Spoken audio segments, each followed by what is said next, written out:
తన ఇంటిపై దాడి చేసిన వారిని శిక్షించాలని కోరుతూ జూలై 29, 30న డీజీపీ ఆఫీసుకు పాదయాత్ర చేస్తానంటూ మాజీ మంత్రి అంబటి రాంబాబు అన్నారు. తన ఇంటిపై దాడి ఘటనలో 2 సీఐలు, 1 ఎస్ఐకి హైకోర్టు నోటీసులు ఇచ్చినట్లు రాంబాబు గుంటూరు వైసీపీ కార్యాలయంలో వెల్లడించారు.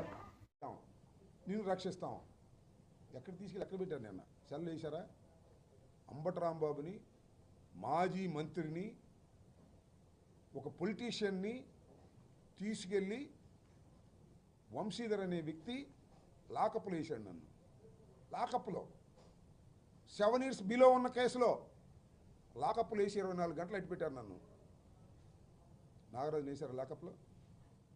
అన్ని సర్వసౌఖ్యాలు ఏర్పాటు చేశారు రాత్రి. ఎందుకు? నాగరాజు ఎవడి పేరు చెప్తే డౌట్. అందుకే నాగరాజు ఎవడి పేరు చెప్పడం, నాగరాజు రక్షిస్తారు.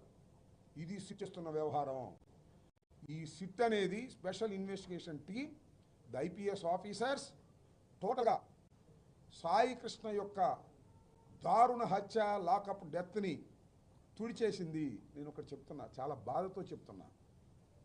బహుశా భారతదేశంలో ఎక్కడ జరగల ఇలాంటి సంఘటన, ఎక్కడ జరిగి ఉండదు కూడా. జరుగుంటే చెప్పండి నాకు. లాకప్ డెత్ జరగవచ్చు. గోల్డ్ పీకి మనిషిని చంపేసి శవాన్ని దహనం చేశారయ్యా. బూడిది కూడా లేదు, సాక్ష్యాధారాలు బూడిది కూడా లేదు, బూడిద లేదు, సీసీ ఫుటేజ్ లేదు, స్వర్గపురిలో సీసీ కెమెరాలు లేవు, ఉన్నా కూడా మాయమైపోయింది. ఏదో హోటల్ తీసుకెళ్ళి కొట్టాడు, అక్కడ సీసీ కెమెరాలు లేవు. టోటల్గా సాయి కృష్ణ దారుణమైన హత్యని తుడిచేశారు. శిక్షలు పడవు, రాసుకోండి. వాళ్ళు నేను చెప్తున్నా, ఏ వ్యక్తికి శిక్షలు పడకోకుండా జాగ్రత్తగా సిట్ మేనేజ్ చేసింది. 100% చెప్తున్నా. ఇలాంటి దారుణమైన సంఘటనని, భారతదేశంలో కని విని ఎరుగనటువంటి ఒక దారుణమైన సంఘటనని బరియలు చేసేశారు ఏపీ పోలీసులు. ఇంతకన్నా ఘోరం ఏం కావాలని అడుగుతా ఉన్నా.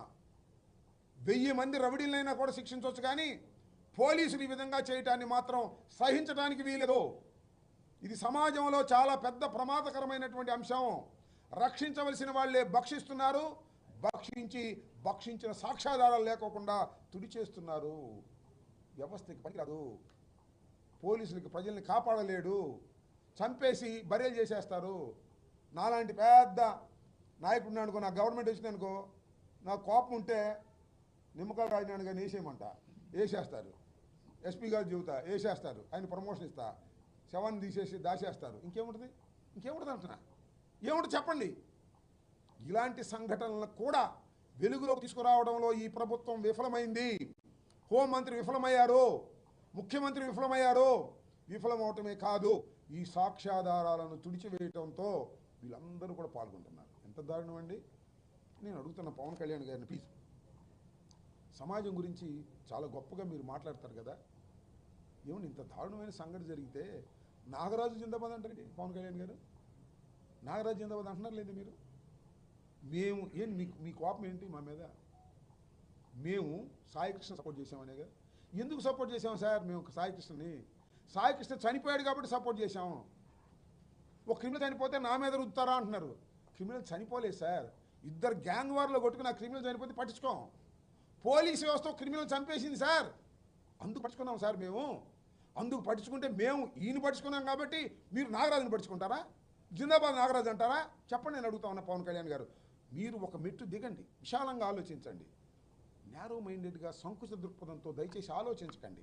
మేమేదో సాయి కృష్ణని సపోర్ట్ చేశామని మీరు నాగరాజు సపోర్ట్ చేస్తారా? ఎంత విచిత్రం అండి. మీరు ఒకసారి చూడండి విజువల్స్.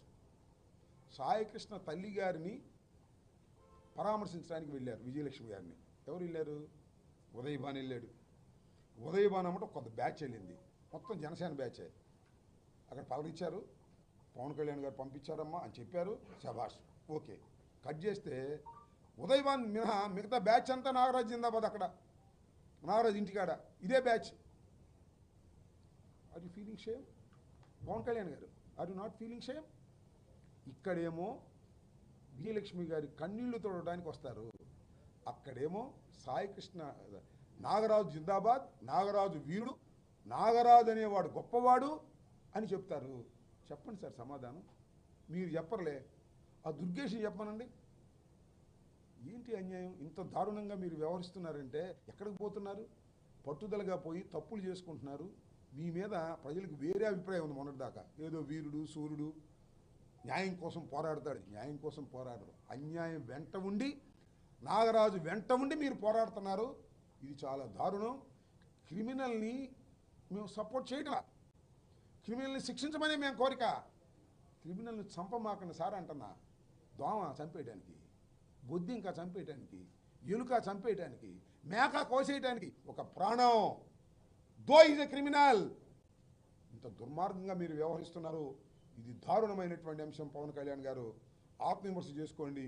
రాత్రి పడుకునే ముందు గుండె మీద చెయ్యి వేసుకొని నాగరాజును సపోర్ట్ చేయడం తప్పు తప్పు అనే విషయాన్ని తెలుసుకోండి. చనిపోయినటువంటి సాయికృష్ణ మీద కక్ష పెట్టుకోమాకండి. చనిపోయాడు, దారుణంగా బూడిదైపోయాడు. సాక్ష్యాధారాలు లేకుండా పోతున్నాయి సార్. సాక్ష్యాధారాలు తీసుకురండి సార్. నిజానికి హోంమంత్రి రాజీనామా చేయాలి. పోలీస్ స్టేషన్లో 1 year ఫుటేజ్ తీసేసినందుకు రాజీనామా చేసిపోవాలి. పోరలేదు, నాకు తెలుసు. దాన్ని బట్టి ఎలాడతారు. ఎన్ని ప్రాణాలు పోయినా మీకు పదవులే ముఖ్యం తప్ప ప్రాణాలు ముఖ్యం కాదనేది అర్థమైపోతుంది. ఇది చాలా దారుణమైన విషయంగా నేను భావిస్తున్నాను. ఈ కేసులో సిట్ వేసింది గవర్నమెంట్. సిట్లో ఉన్న వాళ్ళందరూ ఐపీఎస్ ఆఫీసర్లు ఆ గవర్నమెంట్ చెందిన వాళ్ళు. వాళ్ళేగా ఆ సిట్లో వేసినటువంటి వాళ్ళందరూ విచారణ ప్రారంభంగానే ఒక పోలీస్ స్టేషన్లో 1 year సీసీ ఫుటేజ్ పోయిందే. సిట్ ఎందుకు స్టాండ్ ఎందుకని అడుగుతున్నా. ఇంకా అందరూ ఐపీఎస్ ఆఫీసర్లే. ఇండియన్ పోలీస్ సర్వీస్, సిగ్గుపడండి. What action you have taken? 29 తారీఖు ఏం చేస్తారు మీరు? కోర్టులో ఉంది. సాయికృష్ణ తీసుకొచ్చి ప్రొడ్యూస్ చేస్తారా?